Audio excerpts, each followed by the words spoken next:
गोपिका जीवनस्मरणं गोविन्द गोविन्द। सद्गुरु विठ्ठल दास महाराज की जय। ద్వారకాధీశుడైన ప్రభువులు ద్వారకలో పరిపాలిస్తూ ఉండేటప్పుడు తన యొక్క మనవడు అనిరుద్ధుణ్ణి చిత్రలేఖ వచ్చి శోణితపురానికి తీసుకువెళ్ళి ఉషతో పాటు సంతోషంగా ఉండేదానికి అక్కడ తీసుకెళ్ళింది. అలా అనిరుద్ధుడు కూడా ఉండేటప్పుడు బాణుడి వల్ల నాగపాశంతో ఇలా కట్టివేశారు అన్న అధ్యాయం పోయిన అధ్యాయంలో అంతవరకు మనం తెలుసుకున్నాం. ఇప్పుడు పైన ఇక్కడ ద్వారకలో అనిరుద్ధుడు ఎక్కడ పోయినాడని తెలియలేదు. ఆ కాలంలో ఇలా వెళ్తే వాళ్ళు వర్షాకాలం అది వచ్చిందంటే ప్రయాణం అది పెట్టుకోరు. ప్రయాణం వర్షాకాలం అయిన తర్వాతనే వస్తారు. ఇలా వర్షాకాలం అయిన తర్వాత కూడా అనిరుద్ధుడు మళ్ళీ తిరిగి రాలేదు అని ఇలా ఆలోచిస్తూ ఉండేటప్పుడు ఏమైంది అంటూ చూస్తూ ఉండేటప్పుడు అక్కడ నుంచి నారద భగవంతులు వచ్చి చిత్రలేఖ వల్ల ఇక్కడి నుంచి అనిరుద్ధుడు తీసుకెళ్ళి శోణితపురంలో ఉన్నాడు, నాగపాశంతో బందీగా ఉన్నాడు అనే విషయములు నారద భగవంతుడు చెప్పిన వెంటనే కృష్ణుడు పైన సాంబుడు ప్రద్యుమ్నుడు అందరి బలరామస్వామితో పిలుచుకొని అక్షౌహిణి అంతా యుద్ధం సైన్యాన్ని తీసుకొని ఆ శోణితపురానికి యుద్ధానికి బయలుదేరారంట. కృష్ణుడు ఇక్కడి నుంచి వెళ్ళి ఎలాగైనా ఆ బాణుణ్ణి సంహరించాలి, బాణుతో యుద్ధం చేసి గెలవాలి అంటూ తన అనిరుద్ధుణ్ణి తన మనవణ్ణి తీసుకురావాలి అంటూ ఇక్కడి నుంచి బయలుదేరారు కృష్ణుడు. ఇప్పుడు బలరామస్వామి అందరూ బయలుదేరి వచ్చారు. ఇక్కడికి వచ్చిన వెంటనే యుద్ధానికి ప్రారంభమయ్యేలాగా ఆ నగరం అంతా చుట్టేశారంట సైన్యంతో. ఇలాగా నగరం అనేది చుట్టి యుద్ధానికి వచ్చేలకే ప్రారంభంగా ఉన్నారు. ఈ నగరాన్ని కాపాడేదానికి పరమేశ్వరుడు నేను కాపులా ఉంటానని చెప్పినారు కదా. తన భక్తుల్ని కాపాడే నిమిత్తంగా పరమేశ్వరుడు కూడా ఇక్కడ కాపులా కాయటం వల్ల ఇప్పుడు ఆ బాణాసురుడి పక్కంగా పరమేశ్వరుడు యుద్ధం చేసేదానికి వచ్చారు. ఇక్కడ యుద్ధం కృష్ణుడికి పరమేశ్వరునికి నేరుగా కాదు, ప్రత్యక్షంగా కాదు. ఈ బాణుడి వల్ల యుద్ధం, అక్కడ అనిరుద్ధుడి వల్ల కృష్ణుడు. అందుచేత యుద్ధం చేసేదానికి వచ్చారు. ఇలాగా ఒక మహావీరుడు వచ్చి వెనకాల నీతో యుద్ధం చెయ్యపోతాడు, అతడితో యుద్ధం చేసి నువ్వు గెలువు అని ఇలా పరమేశ్వరుడు ముందే అన్నారు కదా. ఆ బాణాసురుడితో ఆ కాలం అనేది వచ్చింది అతనికి. చూస్తే అలాగనే ఆ ధ్వజం అనేది సగంలో ఇలా ఉంది. ఆ వీరుడు వచ్చాడు అంటూ అందరూ యుద్ధానికి దిగారు. బాణాసురుడు కూడా సంతోషంగా యుద్ధం చేసేదానికి వచ్చారు. ఇలా యుద్ధం అనేది ఎలా జరుగుతుందంటే ఒక్కొక్కరిని తీసుకున్నారంట. పరమేశ్వరుడికి కృష్ణుడికి యుద్ధం జరుగుతుంది. ప్రద్యుమ్నుడికి కార్తికేయుడికి మురుగ భగవంతునికి యుద్ధం జరుగుతుంది. సాత్యకికి బాణాసురుడికి యుద్ధం జరుగుతుంది. కుంభాండు అనే సేనాధిపతికి బలరామస్వామికి యుద్ధం. అలా యాదవ సైన్యం, అసుర సైన్యం వీటికి యుద్ధం అపారంగా జరుగుతుంది. యుద్ధం అంటే యుద్ధం అలా జరుగుతుందంట. ఎలాగంటే భగవంతుడు అస్త్రశస్త్రములతో బ్రహ్మాస్త్రం వేస్తే బ్రహ్మాస్త్రం, వాయు అస్త్రం వేస్తే పాశుపతం వేస్తే వైష్ణవాస్త్రం, ఇలాగ ఒక్కొక్క అస్త్రానికి వాయు అస్త్రం, దానికి వరుణాస్త్రం అంటూ ఇలాగ ఏ అస్త్రం వేస్తే ఆ అస్త్రానికి ప్రతి కృష్ణుడు ఇలా పరమేశ్వరుడు అద్భుతంగా యుద్ధం జరుగుతుంది. భగవంతుడు అప్పుడప్పుడు తన శార్గంతో తన బాణాలతో ఎదుర్కొన ఉండే సైన్యములన్నిటినీ ఇలా సంహరిస్తూ తరుముతున్నారంట. అలాగ కూడా కృష్ణుడు చేస్తున్నారు. పరమేశ్వరులు కూడా అపారంగా యుద్ధం చేస్తున్నారు. ఇక్కడ ఏమిటంటే భగవంతుని యొక్క చేతిలో శార్ంగం అనే ధనుస్సు ఉంది, పరమేశ్వరుల యొక్క చేతిలో పినాకిని అనే ధనుస్సు ఉంది. సాధారణంగా ఇప్పుడు ఒక రాజు ఇంకొక రాజు యుద్ధం చేసేటప్పుడు వాళ్ళకే శత్రుత్వం ఉంటుంది. ఇక్కడ ఏమిటంటే ఈ పినాకిని శార్గం కూడా యుద్ధం చేస్తుందని, నువ్వు గెలిచేవాళ్ళ నేను గెలుస్తాను అంటూ ఇలాగా ఆ పినాకిని శార్గంకు కూడా తను గెలవాలి అంటూ అలాగా పరమేశ్వరునికి మహావిష్ణువుకి అనుకూలంగా ఉందంట. అద్భుతంగా యుద్ధం జరుగుతుంది. అద్భుతంగా యుద్ధం జరుగుతూ ఉండేటప్పుడు కృష్ణుడు తన శార్గంతో అందరూ తరుముతూ ఉన్నారు. అలా తరుముతో తన సైన్యమంతా ఇలా వెళ్తూ ఉందే అంటూ బాణాసురుడు అక్కడి నుంచి కోపంతో వచ్చారంట కృష్ణుడితో పాటు యుద్ధం చేసేదానికి. ఏమిటంటే కృష్ణుడి పక్క ఎవ్వరూ ఏమీ అవ్వటం లేదు, తన సైన్యం తన పక్కన ఉండే వాళ్ళందరికీ ఇలా హానికరం జరుగుతుందంటే బాణాసురుడు స్వయాన తాను కృష్ణుడితో యుద్ధం చెయ్యాలి అంటూ అక్కడి నుంచి వచ్చారు. వచ్చి ఎలాగంటేనే ఎన్ని రోజులుగా ఎదురు చూస్తున్నాడు. అలాగా తన యొక్క చేతుల్లో విధమైన బాణములను తీసుకొని, అతనికి 1000 చేతులు కాబట్టి 500 ధనుస్సుని తీసుకొని కృష్ణుడి పైన ప్రయోగించేదానికి ఇలాగ వచ్చాడు ఇలా బాణాసురుడు. ఇక్కడ ఏమిటంటే ప్రద్యుమ్నుడు అపారంగా యుద్ధం చేసి ఆ స్కందుడు మురుగ భగవంతుడు కూడా ఇక్కడ యుద్ధం అనేది గెలిచేదానికి జరగలేదు, ఏదో సంకల్పం కోసం జరుగుతుంది అంటూ, ఇలాగ మనం వచ్చి ఇక్కడ యుద్ధం చేయాలి అనే అవసరం లేదు అంటూ స్కందుడు కార్తికేయుడు అక్కడి నుంచి బయలుదేరారు. తర్వాత ఈ కుంభానుడు అనే మంత్రి బలరామస్వామి సంహరించారు. ఇలాగ అపారంగా యుద్ధం జరుగుతుంది. కృష్ణుడి పట్ల నేరుగా బాణాసురుడే వచ్చారంట యుద్ధానికి, యుద్ధాతిథ్యానికి. రెండు పేరు అపారంగా యుద్ధం చేస్తూ ఉండేటప్పుడు అక్కడ భగవంతుడు తన యొక్క అస్త్రములతో ఆ బాణాసురుడు వేసి 500 అస్త్రములు అన్నీ సంహరించి తర్వాత ఇంకొక అస్త్రం వేసి అతని చేతిలో ఉండే అన్ని ధనుస్సును ఇలా పగలగొట్టేలాగా చేశారు. చేతిలో ఒక్క ధనుస్సు కూడా లేదు, నిరాయుధపానిగా ఇలా నిలబడుకోనున్నాడు. కృష్ణుడికి బాగా కోపం ఆ బాణాసురుడి పైన. ఇప్పుడు పైన ఆ బాణాసురుడే చనిపోతే ఏం చేసేది అంటూ ఆ బాణాసురుడికి ఒక అమ్మ ఉంది, తల్లి ఉంది. ఆమెకు కోటరా అని పేరు. ఆమె ఏమి చేసిందంటే శరీరం అంతా ఇలా నల్లటి రంగు శరీరం అంతా ఇలా పూసుకొని వస్త్రం లేకుండా తల విరబోచుకొని కృష్ణుడి చూస్తూ ఇలా ఆ యుద్ధ భూమిలో పరిగెత్తుకుంటూ వస్తుందంట. ఇలాగ ఒక స్త్రీ వస్త్రం లేకుండా ఇలా శరీరం అంతా నల్లటి రంగు ఇలా చేసుకుంటూ వస్తుంది అంటూ కృష్ణుడు కూడా చూడకుండా తన కళ్ళుని మూసుకొని అటుపక్క తిప్పుకునేసినారు. తర్వాత ఎలాగైనా తన ప్రాణాలని కాపాడుకోవాలి అంటూ బాణాసురుడు పైన అక్కడి నుంచి లోపలికి వెళ్ళి తన నగరానికి వెళ్ళి ఇంకా కూడా అస్త్రం శస్త్రములు వీటన్నిటి మంచిగా వచ్చి యుద్ధం చేస్తాము అంటూ లోపలికి వెళ్ళారు. ఆ లోపలికి వెళ్ళిన తర్వాత తన పక్క ఉండే వాళ్ళందరికీ ఇలా యుద్ధం చేసేటప్పుడు కష్టం వస్తుందని తెలుసుకొని పరమేశ్వరుడు తరపు నుంచి ఆ బాణాసురుడు మాహేశ్వర అస్త్రం అనే ఒక జ్వరమే అస్త్ర రూపంగా ఉంటుందంట, వాటిని ప్రయోగించాడు ఈ బాణాసురుడు. అది 3 శిరస్సులతో ఉంటుందంట. అది కానీ వచ్చిందంటే అందరికీ జ్వరం వస్తుందంట. ఇప్పుడు యుద్ధం చేసేటప్పుడు మనకు శక్తి ఉంటేనే మనం యుద్ధం చేయగలుగుతాం. జ్వరం వచ్చిందంటే ఎంత పెద్ద వీరుడైనా యుద్ధం చేయగలుగుతాడో, ఆ యుద్ధం సరైన తర్వాతనే కదా చేస్తాడు.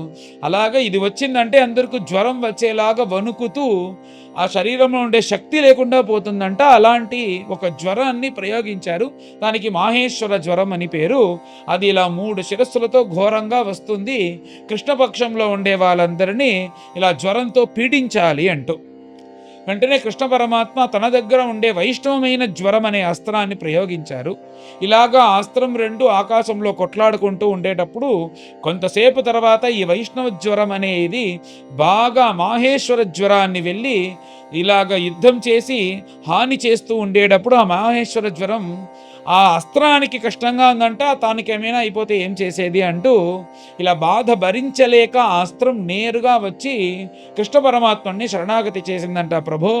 ప్రభో నన్ను కాపాడాలి, మీ దగ్గర నుంచి వచ్చిన ఈ వైష్ణవ అస్త్రం అనేది నన్ను దహిస్తోంది, నన్ను ఎలాగైనా కాపాడాలి, మీరే కదా ఈ ప్రపంచంలో ఉండే అన్నిటికీ ఆధారంగా ఉంటూ అన్ని సుఖదుఖములకు ఫలదాతగా ఉంటూ అలాంటి గొప్ప ప్రభువులైన మీరు ఇలాగ ఉంటున్నారే, మీరు మమ్మల్ని కాపాడాలి ప్రభో. ఈ ప్రపంచం అనేది వింతమైన విషయం ఏమిటంటే మొదట బీజం వచ్చిందా లేకపోతే మొదట చెట్టు వచ్చిందా అని ఎవ్వరు కనుక్కోలేరు. చెట్టు నుంచే బీజం వస్తుంది, బీజం నుంచే చెట్టు వస్తుంది. అలాగని ఈ కర్మ మొదలు వచ్చిందా జన్మ మొదటి వచ్చిందా అంటే ఎవరికి తెలియదు. కర్మ వస్తేనే జన్మ వస్తుంది, తర్వాత జన్మ ఉంటేనే కర్మ ఉంటుంది. అలాగా కానీ వీటన్నిటికీ ఫలదాత అయిన మీకు నమస్కారం. అలాంటి ప్రభువులైన వైకుంఠవాసి మీరు, అందరి యొక్క అంతర్యామిని నాకు తెలుసు.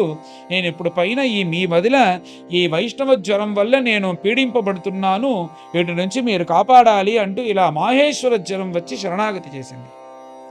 శరణాగతి చేసిన వెంటనే కరుణామూర్తి అయిన భగవంతుడు హే త్రిశిరా ప్రసన్నోస్మి అంటూ నేను ప్రసన్నుడైనాను, నువ్వు బాధపడక్కర్లేదు, నా దగ్గర నుంచి వచ్చిన ఈ మాహేశ్వర జ్వరం అనేది నిన్నేమి చెయ్యదు, నువ్వు దిగులు పడకుండా వెళ్ళు.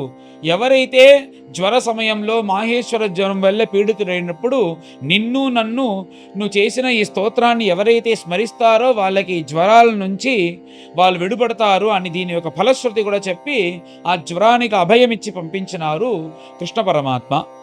ఈ జ్వరం కూడా ఏమి చేయలేకపోయింది అంటూ పైన బాణాసురుడికి చాలా కోపం. స్వయాన మళ్ళీ నేనే వస్తాను యుద్ధానికి అంటూ ఇలా వచ్చినప్పుడు సైన్యంతో పాటు వచ్చాడు. భగవంతుడు జృంభణాస్త్రాన్ని వేచి ఆ సైన్యమంతా తరిమి కొట్టి పైన ఒక చేతిలో ఉండే ఆయుధం ఇంకో చేతిలో లేకుండా విధమైన ఆయుధాలని తీసుకొని సహస్ర చేతులతో కృష్ణ పరమాత్మతో యుద్ధం చేసేదానికి బాణాసురుడు వచ్చినప్పుడు అతని యొక్క చేతిలో ఉండే ఆయుధం అన్నిటినీ కింద పడేలాగా చేసి తన యొక్క సుదర్శనాస్త్రాన్ని తీసుకొని ఆ చేతులన్నీ నరుక్కుంటూ వస్తున్నారంట ప్రభువులు.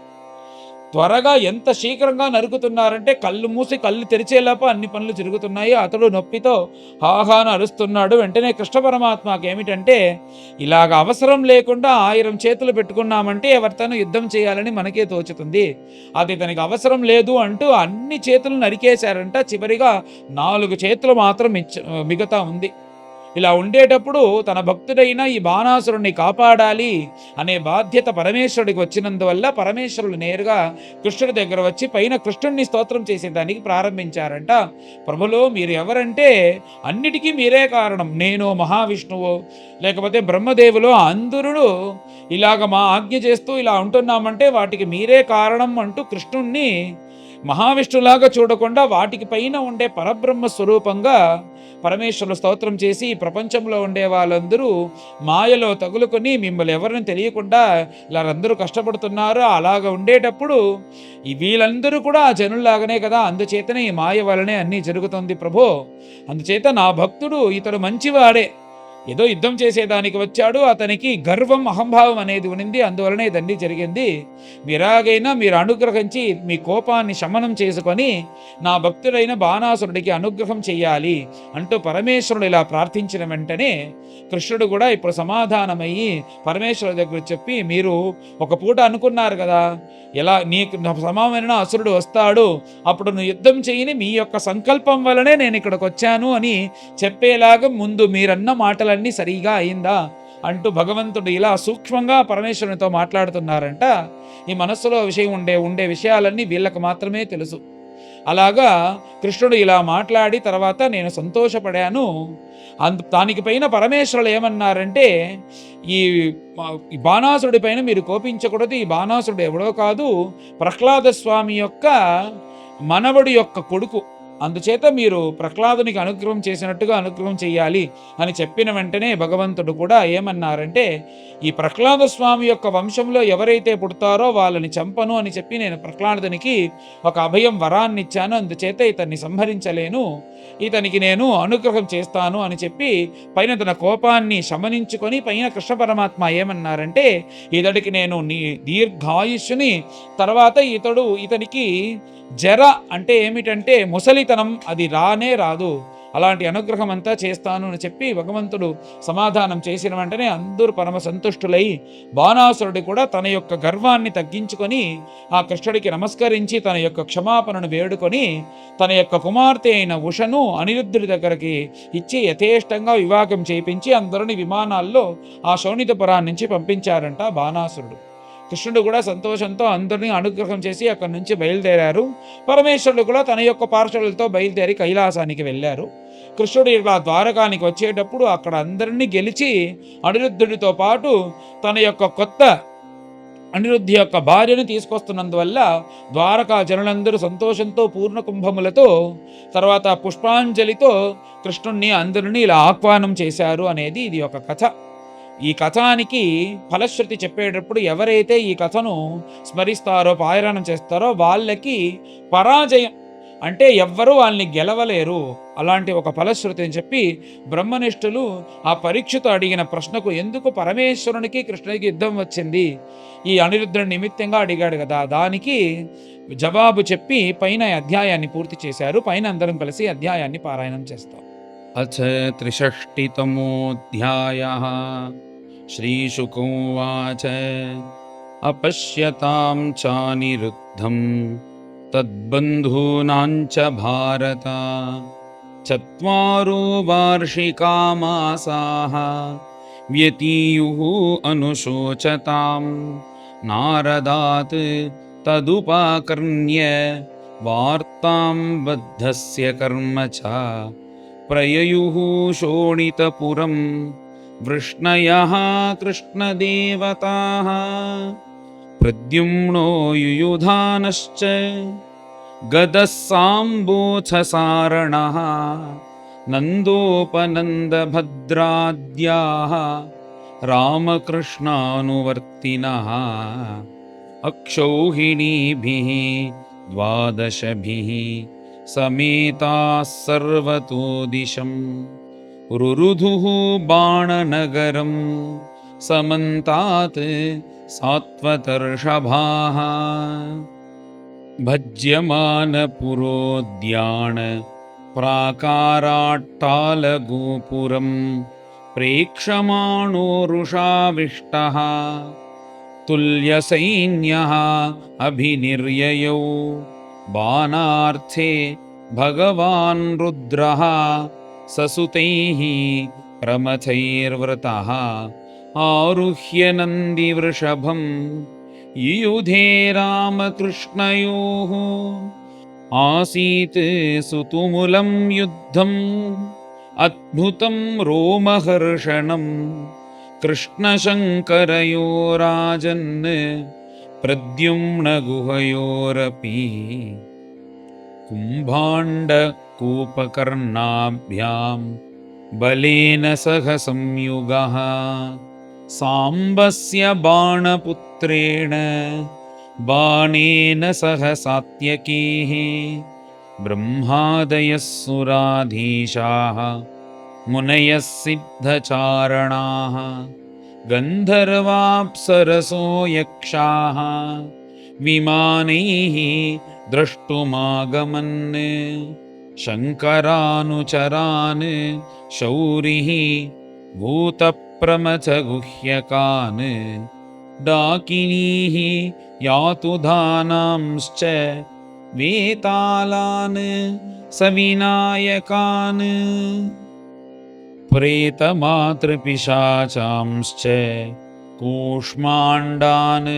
ब्रह्मराक्षसान् द्रावयामास तीक्ष्णाग्रैः शरैः शार्ङ्गधनुश्च्युतैः पृथग्विधानि प्रायुङ्क्त पिनाकी अस्त्राणि शार्ङ्गिणे प्रत्यस्त्रैः शमयामास शार्ङ्गपाणिः अविस्मितः ब्रह्मास्त्रस्य च ब्रह्मास्त्रं वायव्यस्य च पार्वतम् आग्नेयस्य च पार्जन्यं नैजं पाशुपतस्य च मोहयित्वा तु गिरिशं जृम्भणास्त्रेण जृम्भितं बाणस्य पृतनां शौरिः जघानासि गदेषुभिः स्कन्दः प्रद्युम्नबाणौघैः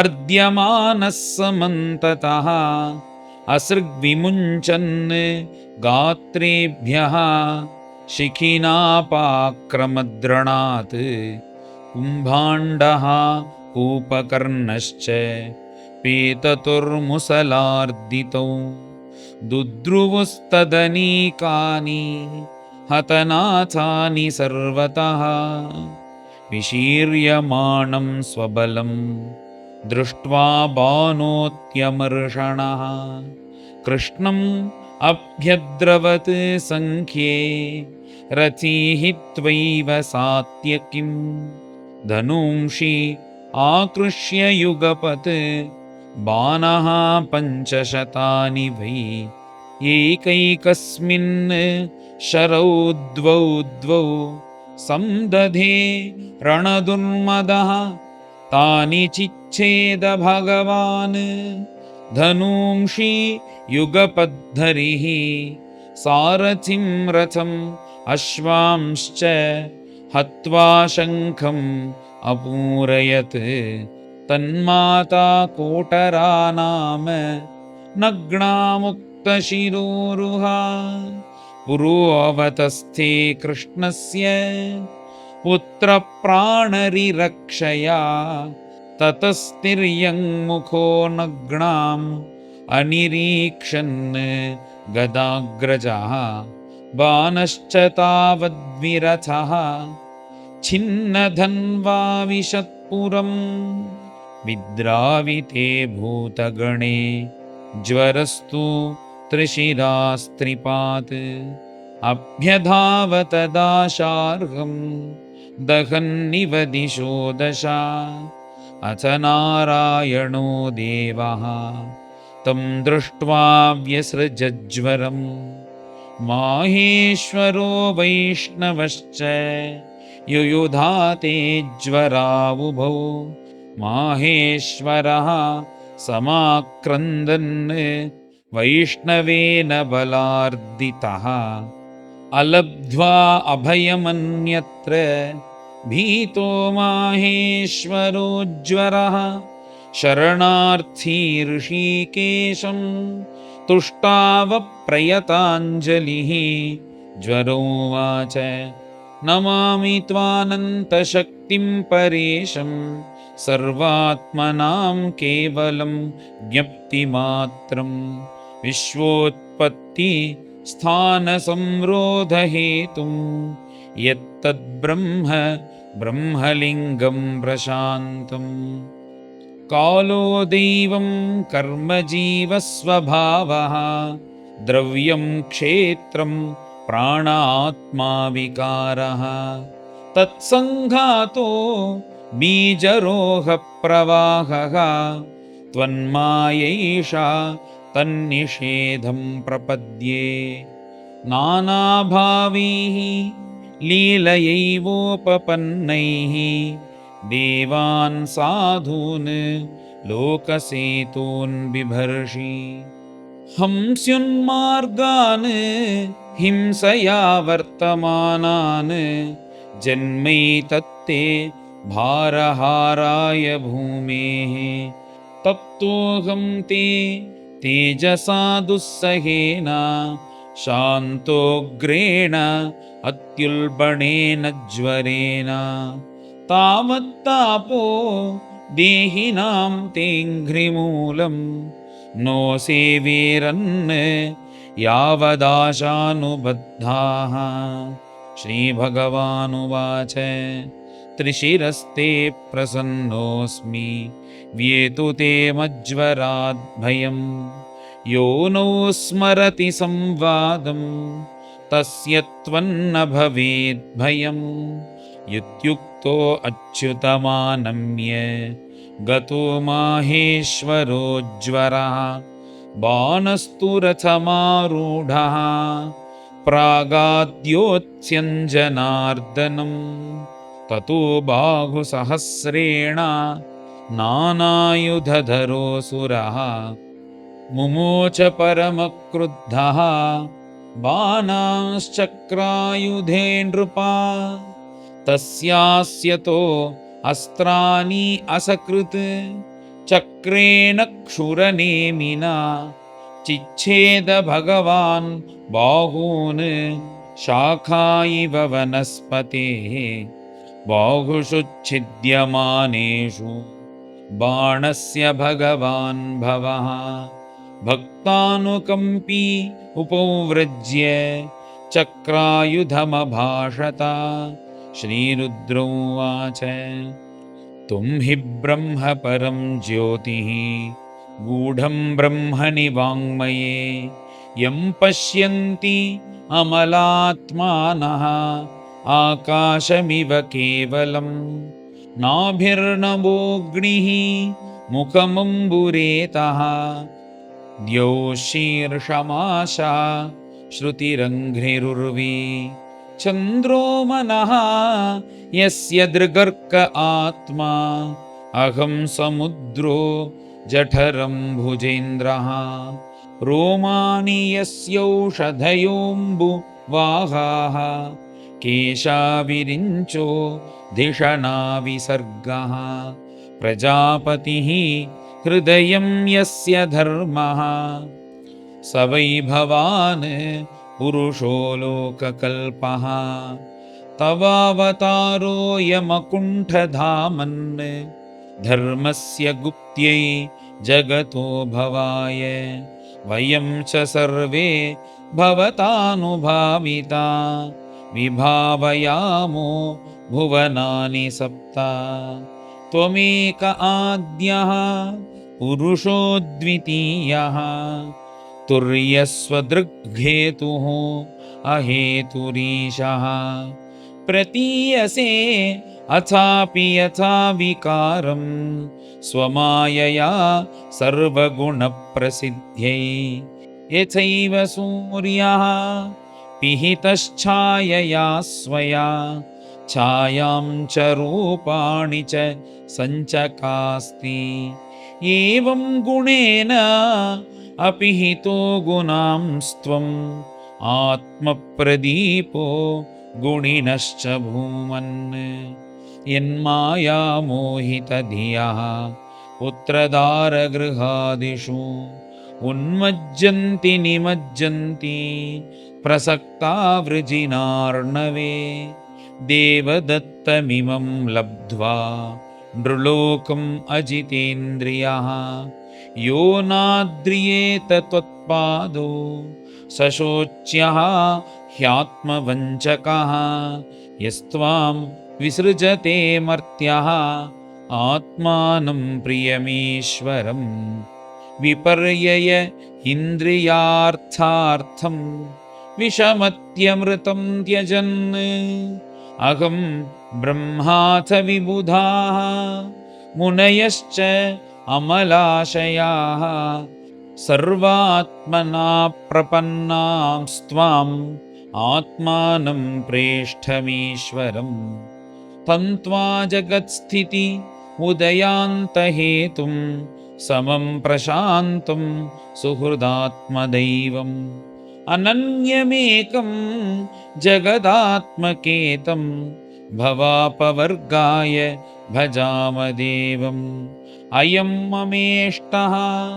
दयितोऽनुवर्ती मया भयं दत्तममुष्य देवा सम्पाद्यतां तत् भवतः प्रसादः यथा हि ते दैत्यपतौ प्रसादः श्रीभगवानुवाच यदात्स भगवंस्त्वं नः करवामप्रियं तव भवतो यद्व्यवसितं तन्मे साधु अनुमोदितम् अवध्योऽयं ममाप्येषः वैरोचनिसुतो असुरः प्रह्लादाय वरो दत्तः न वध्यो मे तवान्वयः दर्पोपशमनाय अस्य प्रवृक्णा बाहवो मया सूदितं च बलं भूरि यच्च